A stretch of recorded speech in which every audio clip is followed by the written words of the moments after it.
had a very specific vision when I wrote this joint.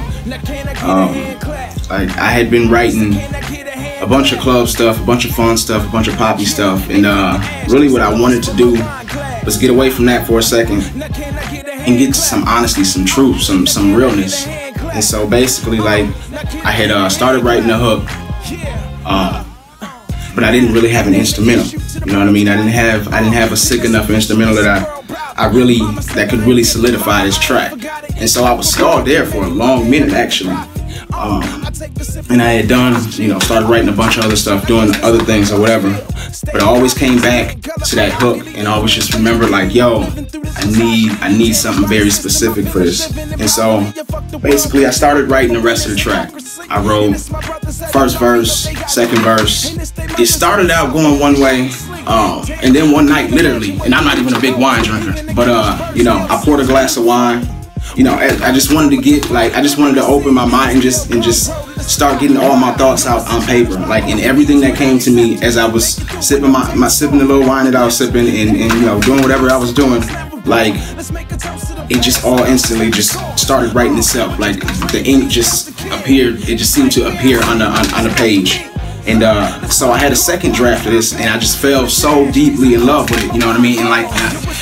And as I was writing, I had this sound of the old Kanye sound, that revival of the soul sound. You know what I mean? Implemented into hip hop. And that was the sound that I was hoping I could find. That was the sound that I was focusing on. And so I went through instrumental after instrumental after instrumental after instrumental. I mean, at one point I had this song, I had Wine Glass tracked over an EDM hip hop type of instrumental. And it was cool. It was cool. It was fun. It was real edgy, real in your face. You know what I mean? Like, it brought the message to you. You know what I mean? So, like, you got the message and you got the emotion from it, but it still wasn't what I was searching for. It wasn't what I was dreaming for this song, because I knew how epic this song could be. And so I was running through these instrumentals. I had found this new crew of instrumentalists, and there was this one that stood out to me. This cat from ATL. His name was Tone Jones.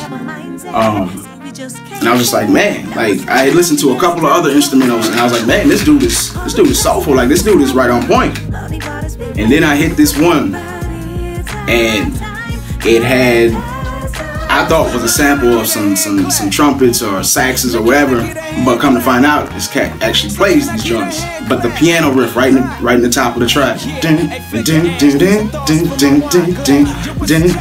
like, I made one of those who farted faces, like it was so crazy. It was sick, because like I was listening to it and I went and got the paper of the track, of the writing of the lyrics, and I started reciting the hook on top of the track, and I was just like, this is crazy. And I actually texted my manager, like, right after I ran through it, and I used like 55 exclamation points, I swear I did. And he was like, yo, I can't wait to hear it. And so I sent him over a little rough of it, and we both fell in love with it, and we accomplished what we were looking for with that track. Flick the ash, these are thoughts from my wine glass.